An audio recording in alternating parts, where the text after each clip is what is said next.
I'm joined now by the Congresswoman representing Massachusetts' 5th District, including the town of Waltham, who sits on the House Committee on Appropriations, serves as the Vice Chair on the House Democratic Caucus, and is the second highest ranking woman in the U.S. House. On behalf of myself and Brandeis University, Congresswoman Clark, thank you for joining What's on My Mind this afternoon. I am so pleased to be here. Thank you for having me.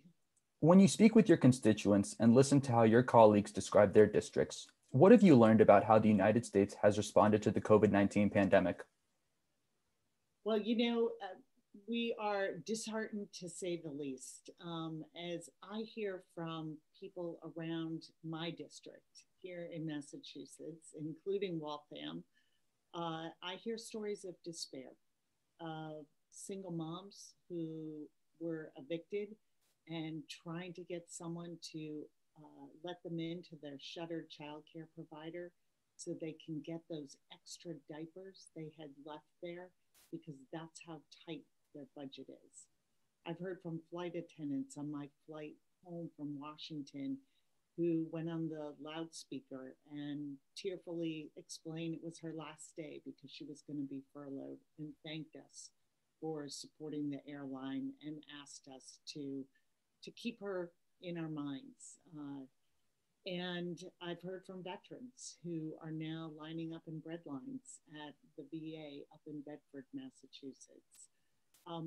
This administration and those in the GOP who are complicit with them are failing to see and respond to the very real challenges the American people are facing.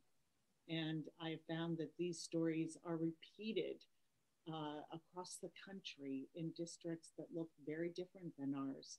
But the challenges, the loss of employment, the worry about rent payments and mortgages, and just accessing healthcare are common across very different districts that may be urban or suburban or rural.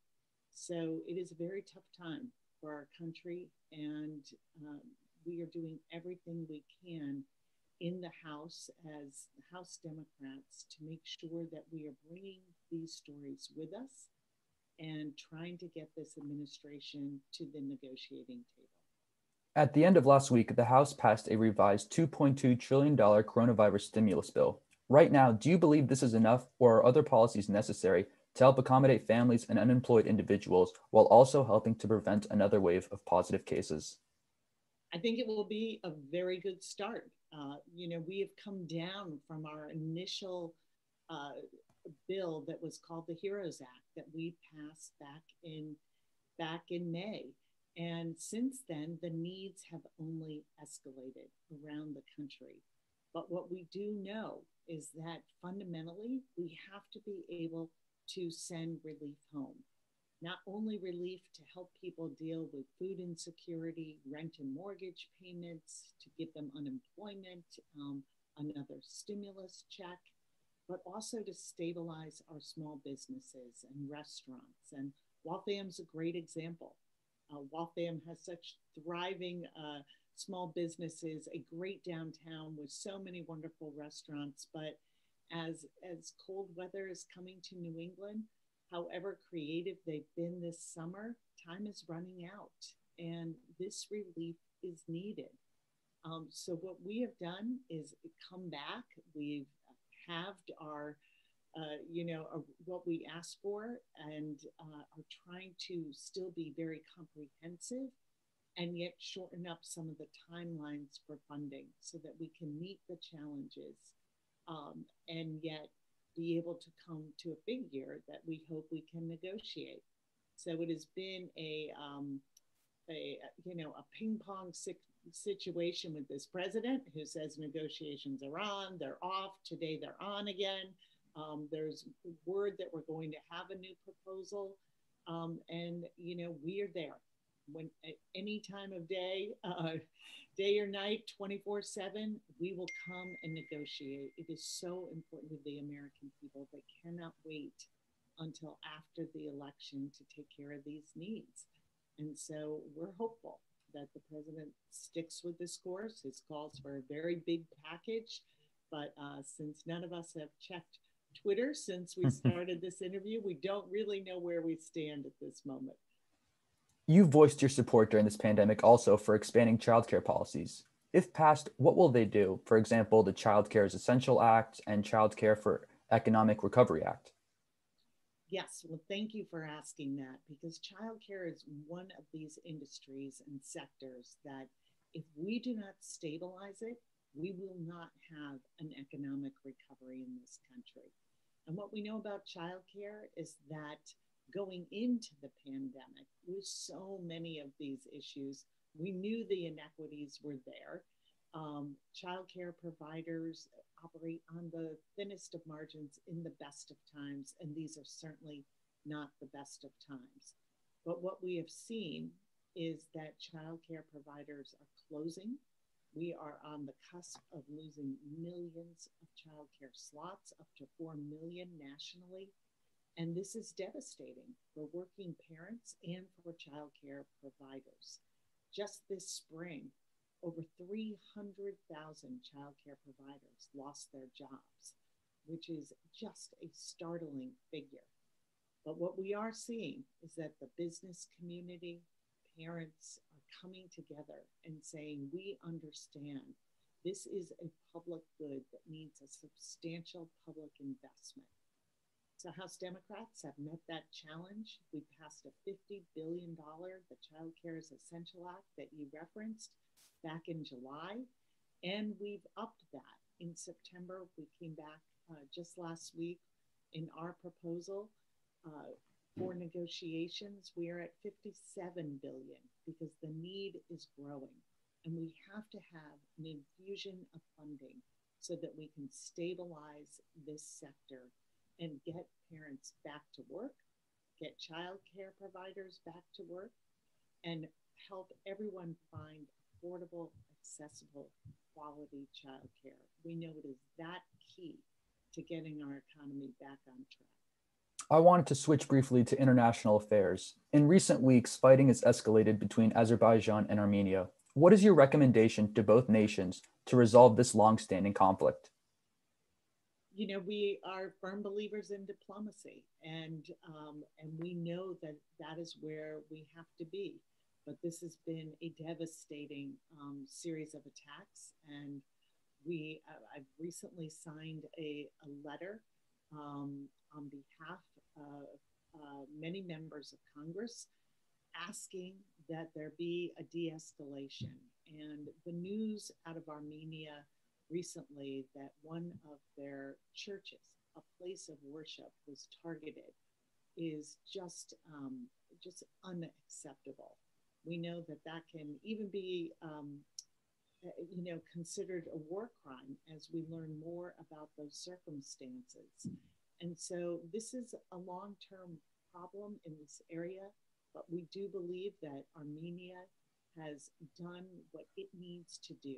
And we are asking the other side to de-escalate and return to diplomacy. This has really been a very, very difficult time for Armenia and for the Armenian Americans in my district. We're so proud to have such a thriving community here. In the last couple months, we've seen Americans unite to help introduce accountability measures about systemic racism and protest against police brutality. What reforms do you believe are necessary in the United States to help ensure equality and safety? You know, back in June, in the aftermath of the terrible murder that we all witnessed on video, those 8 minutes and 46 seconds of George Floyd having a knee on his neck. We passed, within weeks of that murder, the George Floyd Criminal Justice Reform Act. And within it are some important first steps into making sure that our laws are applied equally to everyone, and that we are beginning to address systemic racism in this country, not just in policing, but also in our communities and in all of our institutions. But some of the things that we have provided in there are making sure that chokeholds are banned, that we look at the mens rea that is needed to convict police officers and make sure that is fair to everyone. There are a host of things that we need to do in this country to reduce mass incarceration and to make sure that policing is done fairly and that we end this extreme violence against people of color and specifically Black Americans. Black Lives Matter, and we have to say it and we have to legislate on it. Last month, you publicly announced your intentions of running for the position of Assistant House Speaker. Why do you believe you are the best candidate, and what aspirations do you have if you secure the position?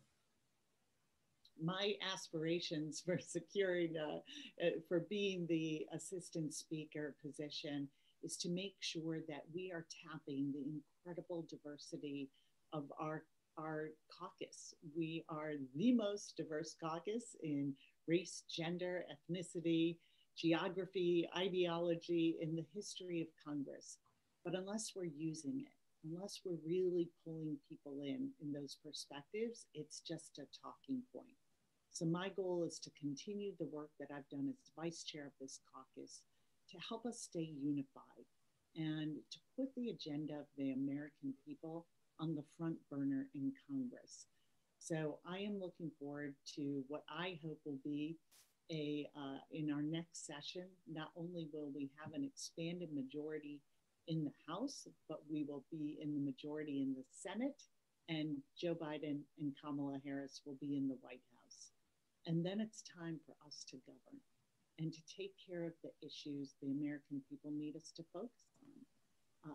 At the top of the list is addressing this pandemic with money for testing, research, contact tracing, developing treatments.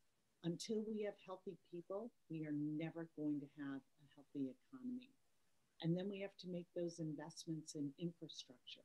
We passed the Moving Forward Act back in June that makes critical investments, not only in our roads and bridges, but in renewable energy and broadband in parts of this country that just don't have the broadband necessary, especially as we are moving to remote businesses and schooling.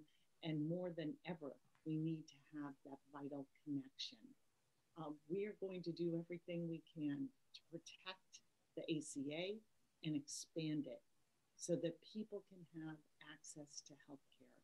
It is so fundamental at any time, but especially during a pandemic. And what we're seeing from this White House is a rush to confirm a justice before the November 10th hearing on the president's case to completely eliminate the ACA. This would mean a loss of health insurance for 20 million Americans, and would also say that we are no longer going to cover pre-existing conditions. We're no longer going to let our students, particularly relevant to you and students at Brandeis, up to 26 years old, stay on their parents' health insurance. We are no longer going to say that we cover maternity benefits for women. In fact, the president's vision is that we will actually make being a woman a pre-existing condition again. There's so much at stake in this election. And we have to make sure that people understand that their health care is very much on the ballot on November 3rd. You alluded to, to encouraging people to vote. That's something that I've been doing on my radio show, both in interviews and also live, that we talk the talk and we post it on social media. And now, come November, in less than a month, we need to show up either at the polls, which you can do, or through mail-in absentee ballots. That's right. Make a plan. And let's make a deal with your listeners and students around the country. There's often talk from pundits and consultants that you can talk to young people and young voters, but they just don't show up. So let's disprove that. Let's let people know that I know students at Brandeis are watching carefully. They not only watch domestic issues, they watch foreign affairs. They watch international issues. And they understand that if we do not urgently act on climate change, we are not going to have a future for you, for your children, for your grandchildren.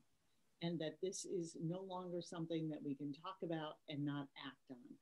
All of these issues, I believe the students I talk to not only understand, but they're passionate. They have expertise in these areas. And so you've got to translate that into voting. Students can change the elections in many of the districts where we need to win. And it is really going to be our message. Get out there and vote. Make a plan, whatever it is. You know, if you're going to vote in person, figure out when your class schedule is, get the time off from work, and be there. As Michelle Obama said, bring a snack if you need to wait it out. If you're going to vote by mail, make sure that you have that ballot, that if it's getting mailed back, that you do it as soon as possible, or find a ballot box drop off in your area. And if anybody needs any help with that, we are happy to help for any of our students who are voting in Massachusetts. So it just couldn't be more important. Our very democracy is on the line, and we need every single American who is eligible to vote to cast that ballot this year. Looking ahead to the next Congress, if re-elected, what priority policies do you have to help Massachusetts' 5th District? You know, we will go back to starting with healthcare and making sure that we are not only meeting the needs of people, but expanding on what the ACA has done. There's really nothing more important that we can focus on at this time.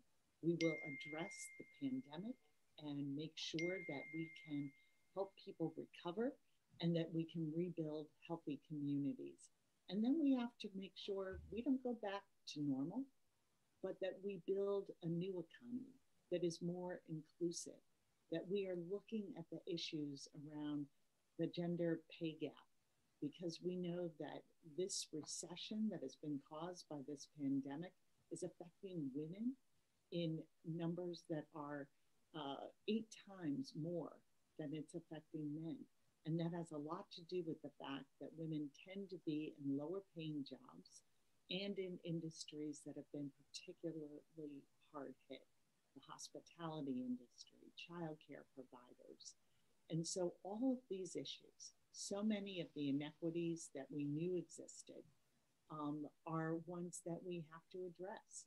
We knew that women were struggling in the workplace and were not being paid fairly, and that's even worse if you're a woman of color. We knew there were healthcare disparities for communities of color, and we have seen that play out tragically in this pandemic, where just in my district, some of my communities that have wonderful immigrant communities and communities of color have 2, 3, 4 times the state average of not only COVID infections, but COVID deaths. We have to start taking these inequities seriously, because this pandemic has showed us that we are joined together. And if one of us is not healthy, none of us are truly healthy. And we have to take that lesson and this moment in our country's history of racial reckoning and make sure that we are doing everything we can to not only build this inclusive economy, but make sure that we are looking at policies in a way that are not, not just saying they're not blatantly racist, but are they anti-racist? I'm a big fan of Dr. Kendi's work on this, and that's where we need to be right now in this country, is analyzing everything for the impact it has so that we can take these ideals we talk about with liberty and justice for all and make them reality for every single person in our country. As Election Day approaches, I said, less than a month away, Americans remain on the fence about which candidate to support. You voiced your criticisms about President Trump and his handling of this pandemic, among other issues. Why do you believe Americans should vote for Joe Biden? Because our democracy depends on it.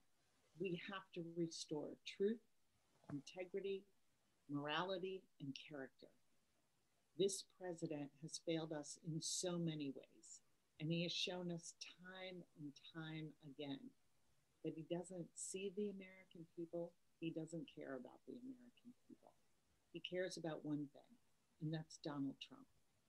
And we simply cannot continue to exist with a president who is willing to sell out our elections to foreign interference, a president who is willing to keep information about how deadly dangerous this pandemic is, this coronavirus is, to himself, so that people wouldn't panic, and that most importantly for him, the stock market wouldn't go down.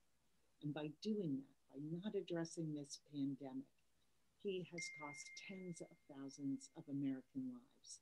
And we're still waiting for him to express any sort of empathy for that.